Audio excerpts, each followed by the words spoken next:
Pinangunahan naman ng Office of Civil Defense Cordillera Administrative Region ng isang mahalagang pulong para matugunan ng sunod-sunod na kaso ng diarrhea sa lalawigan ng Apayao at Kalinga.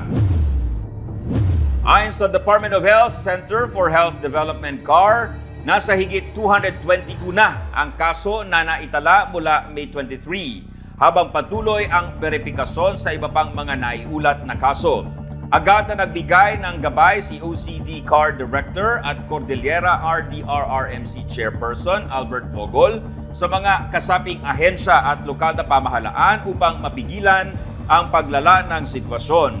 Iniutos din niya ang agarang paglunsad ng agarang medical and logistical support para sa mas mabilis na pagtukoy at pagkumpirma ng mga kaso.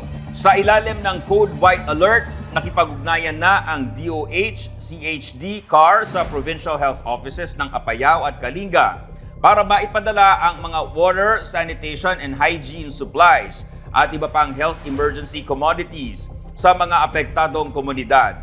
Iniutos din ni Director Bogol ang paggamit ng LDRRMFs at Quick Response Funds para sa pagpapatupad ng preventive measures at pagpapalakas ng educational campaigns hinggil sa diarrhea. Pinaghahanda na rin ang logistics cluster sa posibleng paghahatid ng mga specimen papuntang Research Institute for Tropical Medicine o RITM para sa confirmatory testing.